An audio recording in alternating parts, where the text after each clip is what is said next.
Hello friends, स्वागत है आपका हमारे यूट्यूब चैनल जीएस कैप्सूल में। आई होप आप सभी लोग अच्छे होंगे। फ्रेंड्स, आप सभी को पता है हम अपने इस चैनल के माध्यम से रेगुलर अपडेट्स आपको प्रोवाइड कराते हैं। तो चैनल पर नए हैं तो प्लीज़ चैनल को सब्सक्राइब कर लीजिएगा।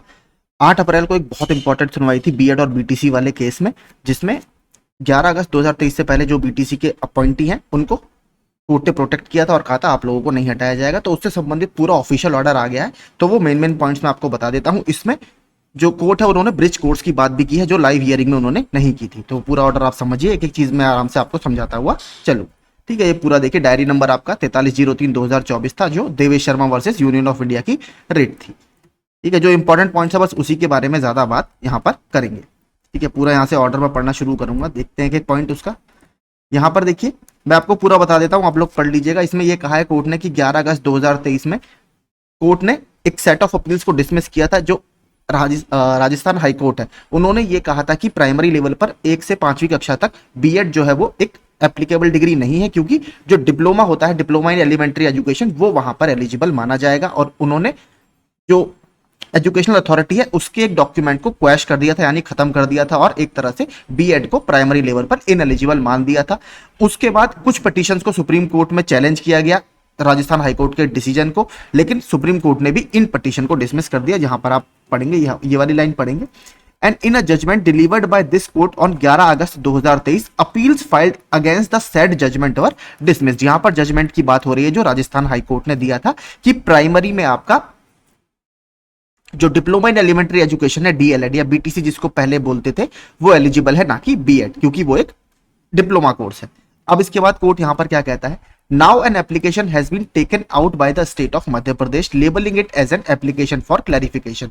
यहां पर देखिए, जो याची पक्ष था या जो दूसरे पक्ष थे, अपोज जो इसको कर रहे थे, वो ये कह रहे थे कि ये क्लैरिफिकेशन एप्लीकेशन है, आप इसको रिव्यू पिटीशन के रूप में ना लीजिए। क्योंकि देखिए, रिव्यू मतलब जब आप जजमेंट को अपने रिव्यू कर रहे हैं, ये सिर्फ क्लैरिफिकेशन मांग रहे हैं। लेकिन कोर्ट ने कहा बहुत सारे जो रेट्स हैं वो हाई कोर्ट में भी पेंडिंग है और जो मैटर है वो काफी सीरियस है, इसलिए हम इसको एक रिट या रिव्यू पिटीशन के रूप में ही मानेंगे। आप यहां पर पढ़ेंगे,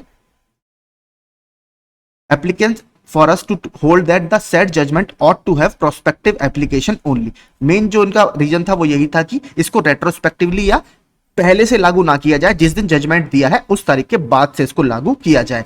दो framed as an application for clarification, it is in the nature of review petition only. देखिए, जो बात मैंने आपको बताई है कि ये था क्लैरिफिकेशन के लिए, लेकिन इसको रिव्यू पिटीशन ही माना गया। दो the applicant here is the state of Madhya Pradesh, the said dispute is subject matter of a large number of litigation. वैसे तो ये पिटीशन जो है मध्य प्रदेश ने इंडिविजुअली उठाई है, लेकिन इस तरीके के मैटर्स और भी बहुत जगह हाई कोर्ट में पेंडिंग है, जिसमें उत्तराखंड हाई कोर्ट था, छत्तीसगढ़ वगैरह का भी डिसीजन आया था। ये सारी बातें इसमें कही गई हैं। Before us two sets of parties are there, हमारे सामने दो पक्ष हैं जो ये कह रहे हैं, एक तो कि इसको पहले से लागू किया जाए या प्रोस्पेक्टिव रेट्रोस्पेक्टिव एप्लीकेशन लाया जाए, और दूसरे ये कह रहे हैं कि जो बीएड वाले अभ्यर्थी हैं जिनका इससे पहले अपॉइंटमेंट हो गया है, उनको आप सेव कीजिए, प्रोटेक्ट कीजिए, क्योंकि वो ऑलरेडी अपॉइंटेड है। अगर उनको आप हटाएंगे तो there will be a loss of employment. यहां पर आता है प्रिंसिपल ऑफ इक्विटी, कि जो जॉब में लग गया है उसको नहीं हटाया जाता। ये वाली बात सुप्रीम कोर्ट ने यहां पर कही है। मैं अभी आपको दिखाता हूं, यहां पर आप पढ़ेंगे, retention of the set judgement in its present form, जैसा अभी कहा गया है वैसे ही जजमेंट को रहने दे। अपोजिंग साइड, जो दूसरी पार्टी है, वो ये कह रही है that it would result in loss of employment to those who were already appointed as teachers in different states on the strength of their B Ed degree. जो अपनी बीएड डिग्री के आधार पर अलग अलग राज्यों में नौकरी कर रहे हैं, उनकी नौकरी पर कहीं ना कहीं इससे खतरा आ जाएगा अगर आप इसको रेट्रोस्पेक्टिवली या पिछली डेट से लागू करेंगे। It is submitted that they had entered their employment following a legitimate course as per the notification issued by respective appointing authorities which did not stipulated DLED to be the only requisite qualification। इन्होंने ये कहा, जब state government ने ये notification जारी किया था नौकरी का या भर्ती का, जब एडवर्टीजमेंट विज्ञापन जारी किया था, उसमें सिर्फ डीएलएड जो था वो एक रिक्वायरमेंट डिग्री नहीं थी, वहां पर बीएड भी एक एलिजिबल, या हम कह सकते हैं एलिजिबल कंडीशन थी। जिन्होंने बीएड किया है उनको भी नौकरी के लिए आप कह सकते हैं सक्षम माना जाएगा। ये बात इन्होंने कही है, तो यहां पर अपॉइंटिंग अथॉरिटी की बात की गई है।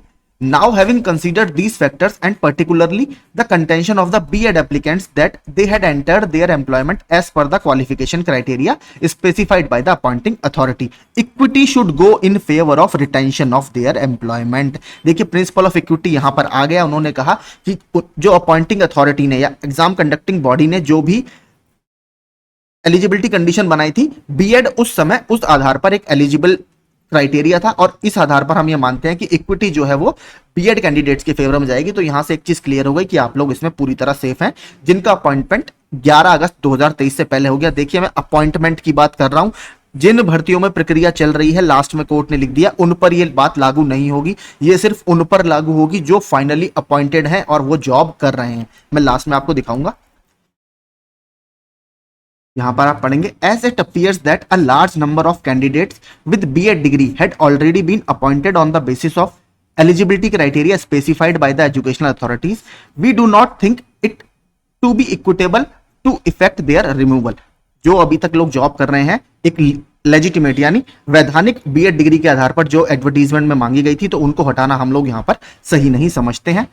We accordingly hold that the judgement delivered by this bench 11 August 2023 shall have prospective application, यानी हाँ इन्होंने साफ कह दिया या ऑपरेशन कि जो हमने जजमेंट दिया था राजस्थान वाले केस में जो हमने पिटीशन डिसमिस की थी उन सबको प्रोस्पेक्टिवली यानी इस डेट के बाद से लागू किया जाएगा। But prospective operation of this judgement shall only be for those candidates, यहां से आप ठीक से पढ़िएगा, who were appointed without any qualification or conditions imposed by any court of law to the effect that their appointment would be subjected to final outcome of the case which might have been instituted by them, and such candidates were in regular employment without any disqualification and were appointed in pursuance of notice of advertisement where B.Ed was stipulated to be valid qualification। यहां पर ये कहना चाह रहे हैं केवल उन अभ्यर्थियों पर ये वाला लागू होगा हमारा जो जजमेंट है जिनकी भर्ती पर कोई भी कोर्ट केस ये कहकर नहीं चल रहा है कि इसमें जो आपका अपॉइंटमेंट होगा वो फर्दर इस केस के अधीन होगा या केस में आने वाले आउटकम के अधीन होगा, और जिनकी जब एडवर्टीजमेंट आया था उसमें B.Ed डिग्री को क्लियरली स्टिपुलेट किया गया था कि हाँ इस पोस्ट के लिए B.Ed भी एप्लीकेबल है, वहां पर केवल जजमेंट ये लागू होगा। Services of only such candidate shall not be disturbed because of this judgement, केवल इस तरीके के जो कैंडिडेट्स हैं उनकी ही सर्विस डिस्टर्ब नहीं होगी, बाकी इसके अलावा जो भी कैंडिडेट्स हैं उस पर ये जजमेंट लागू साफ साफ है नहीं होगा। We make it clear that this benefit is only for the candidates who were appointed prior to date of our judgement was delivered on 11 August 2023, जो हम इस जजमेंट से पहले हुए हैं उस पर यह केवल लागू होगा। उन mere selection of such candidates or their participation in the process will not entitle them for a benefit under our present order। देखिए यहां पर साफ लिखा हुआ है सिर्फ अगर आपका सिलेक्शन हो गया है या फिर आप अभी सिलेक्शन की प्रोसेस में पार्टिसिपेट कर रहे हैं या अभी प्रक्रिया आपकी चल रही है तो आपको इस ऑर्डर का बेनिफिट नहीं मिलेगा। ठीक है, साफ साफ देखिए कोर्ट ने लिख दिया है केवल जो अपॉइंट हो गए हैं 11 अगस्त 2023 से पहले उसको इस जजमेंट का बेनिफिट मिलेगा, और उसमें भी कंडीशन कोर्ट ने क्या रखी है, अगर उनकी भर्ती किसी फर्दर आउटकम से संबंधित नहीं है कि इस कोर्ट के अधीन रहेगा, न्यायालय के इस निर्णय के अधीन रहेगी, उस पर भी ये लागू नहीं होगा। केवल जिनकी भर्ती बिल्कुल क्लियर है बिना किसी कोर्ट के या बिना किसी टर्म्स एंड कंडीशन के है उन पर यह लागू होगा, यानी उनको कोई डरने की बात नहीं है। Moreover the candidates having B.Ed qualification whose appointment were we are protecting in this judgment will have to undergo a bridge course। देखिए साफ उन्होंने लिख दिया है जिन कैंडिडेट्स को कोर्ट ने यहां पर प्रोटेक्ट किया है यानी B.Ed वाले 11 अगस्त 2023 से पहले उनको एक ब्रिज कोर्स करना ही होगा। We direct the educational authorities to devise such course, और इसके लिए हम जो एजुकेशनल अथॉरिटीज हैं राज्य की उनको ये कहते हैं कि वो इस तरीके का कोई कोर्स डिवाइस करें या स्टार्ट करें which would be applicable for each state and union territory, वो सारे राज्यों और केंद्र शासित प्रदेशों पर लागू होगा with in a period of 1 year from today. जिस तारीख को जजमेंट आया है 8 अप्रैल को, 8 अप्रैल से स्टार्ट होकर एक साल के अंदर अंदर आप इन सभी राज्यों में और केंद्र शासित प्रदेशों में B.Ed डिग्री धारकों के लिए एक ब्रिज कोर्स डिवाइस करें। This course shall be only for those appointees who have been engaged with B.Ed degree only in the subject posts under conditions stipulated in the earlier part of this order। National Council for Teacher Education shall design such course under overall supervision of the Ministry of Education, Union of India। तो जो national council for teacher education है वो इसके लिए आपका course device करेगी सारी terms and condition को ध्यान में रखते हुए। Upon formulation of such course, the same shall be publicly notified and a time frame shall also be given within which respective candidate shall participate therein। इसके बाद जब ये पब्लिकली नोटिफाई किया जाएगा कि आपको ये ब्रिज कोर्स करना है, उसके बाद एक कैंडिडेट्स को 6 महीने 5 महीने 3 महीने एक स्टिपुलेटेड या फिक्स टाइम दिया जाएगा जिसके अंदर आपको ये कोर्स करना होगा। Failure of any candidate to participate and complete the course within the time frame to be given by the concerned educational authority will invalidate the appointment of such candidate. अगर आप ये कोर्स समय से पूरा नहीं कर पाते या इस कोर्स में फेल हो जाते हैं तो आपको नौकरी के लिए इनएलिजिबल या अमान्य करार दे दिया जाएगा।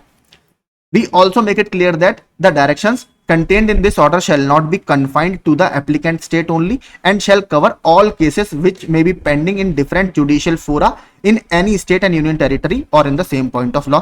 ये पिटीशन क्योंकि मध्य प्रदेश ने इंडिविजुअली उठाई थी, लेकिन कोर्ट ने ये कहा है हम इसका जो नेचर मानेंगे वो सुपरा नेचर मानेंगे, मतलब पूरे नेशनल लेवल पर यानी राष्ट्रीय स्तर पर ये लागू होगी, चाहे किसी कोर्ट में मैटर हो या किसी राज्य में कोई मैटर फंसा हो, सब पर ये वाला पॉइंट लागू आपका अब होगा। The present application stand disposed of in the above terms. Pending application if any shall also be stand disposed of। जितनी इसमें एप्लीकेशन लगी हुई थी सबको डिस्पोज किया गया है। तो देखिए हाई कोर्ट सुप्रीम कोर्ट ने साफ कह दिया है कि जो लोग अपॉइंटेड हैं 11 अगस्त 2023 से पहले भी, उनको भी ब्रिज कोर्स आपका करना ही पड़ेगा। ठीक है, national council for teacher education आपका पूरा डिजाइन करेगा कोर्स, उसके बाद आपको एक फिक्स टाइम दे दिया जाएगा जिसके अंदर आपको ये कोर्स करना होगा, और जो अगर उसको पास नहीं कर पाएंगे तो उनको इनएलिजिबल करार दे दिया जाएगा उनकी जॉब के लिए। तो ये सारा पूरा ऑर्डर था। ऑर्डर अगर आपको समझ में आया तो प्लीज चैनल को सब्सक्राइब कर दीजिएगा। Thank you so much.